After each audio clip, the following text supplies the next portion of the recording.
आपल्या सर्वांच्या आयुष्यात प्रगती करत असताना असे काही लोक येतात जे विनाकारण आपल्याशी शत्रुत्व पत्करतात. कधी कायमच्या ठिकाणी, कधी व्यवसायात, तर कधी शेजारी किंवा नात्यातही असे लोक असतात जे आपली प्रगती पाहून जळतात. हे गुप्त शत्रू आपल्या पाठीमागे कारस्थानी रचतात, अफवा पसरवतात आणि आपल्या मानसिक शांततेचा भंग करतात. स्वामी समर्थ नेहमी म्हणायचे, भिवू नकोस, मी तुझ्या पाठीशी आहे. पण जेव्हा शत्रूचा त्रास मर्यादेच्या पलीकडे असतो तेव्हा अध्यात्माचा आधार घेणे आवश्यक ठरते. आजच्या या विशेष व्हिडिओमध्ये आपण स्वामी समर्थांच्या उपासनेत सांगितलेला असा एक गुपचूप पर्याय करायचा आहे आणि तो आपण पाहणार आहोत, जो केल्याने तुमचा शत्रू तुमच्या वाटेतून कायमचा बाजूला होईल. हा उपाय मरण, मोहन किंवा कोणाची वाईट करण्यासाठी नाही आहे, तर स्वतःच्या रक्षणासाठी आणि शत्रूची बुद्धी पालटण्यासाठी आहे.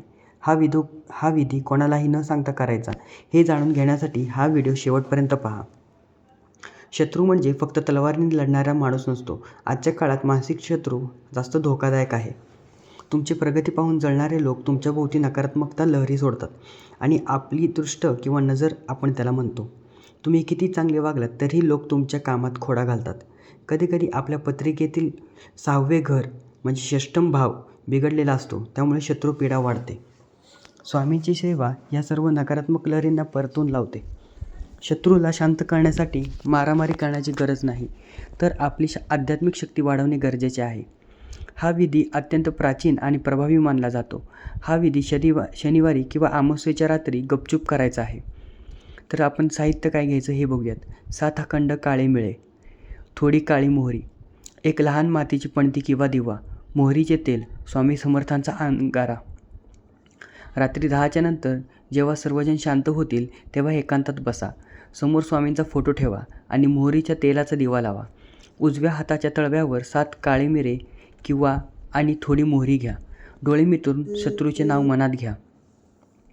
जर नाव माहीत नसेल तर माझे सर्व शत्रू असे म्हणा आणि स्वामी समर्थ मंत्राचा किंवा भीमरूपी स्तोत्राचा 11 वेळेला पाठ करा.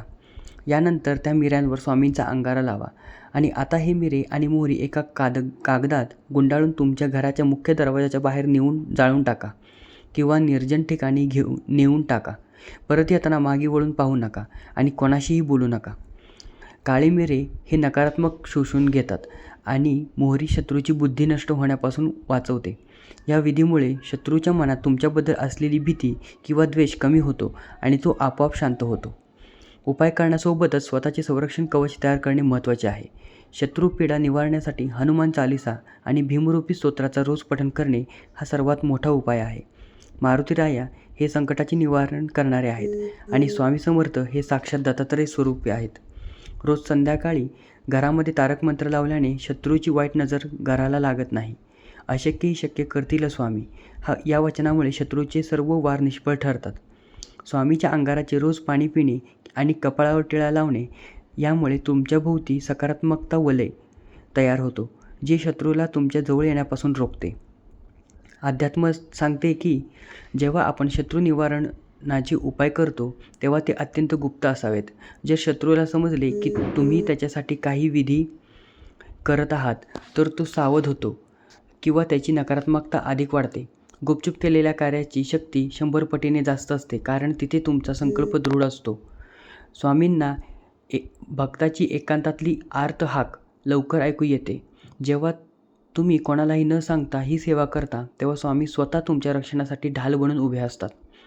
कोल्हापुरातील एका व्यापाऱ्याचा हा खरा अनुभव आहे. त्यांच्या आयुष्यामध्ये व्यवसायात प्रतिस्पर्ध्यांनी त्यांना खूप त्रास दिला होता. अगदी कोर्टापर्यंत हे प्रकरण गेले होते. त्या भक्ताने स्वामी समर्थांवर विश्वास ठेवून सलग 5 शनिवार हा काळी मिळे विधी केला आणि भीमरूपीचे पठण केले. आश्चर्य म्हणजे 6व्या शनिवारी तो शत्रू स्वतःहून त्या व्यापाराकडे आला आणि त्याने आपली चूक मान्य करून तडजोड केली. शत्रूचे हृदय परिवर्तन झाले. हाच स्वामीचा सर्वात मोठा चमत्कार आहे. भक्त हो, स्वामी समर्थांचा मार्ग हा प्रेमाचा आणि शांतीचा आहे.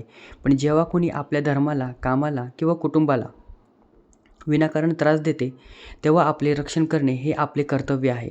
हा उपाय पूर्ण विश्वासाने करा आणि तुमचे आयुष्य निर्विघ्न करा. लक्षात ठेवा, कोणाचे वाईट चिंतू नका. स्वामींना प्रार्थना करा की शत्रूची बुद्धी सुधारावी, जेणेकरून तो तुम्हाला त्रास देणे थांबवेल. व्हिडिओ आवडला असेल तर लाईक करा आणि कमेंटमध्ये श्री स्वामी समर्थ नक्की लिहा. तुमचे काही अनुभव असतील तर ते आम्हाला सांगा. चॅनलला सबस्क्राईब करायला विसरू नका. अशक्य ही शक्य करतील स्वामी. धन्यवाद. श्री स्वामी समर्थ.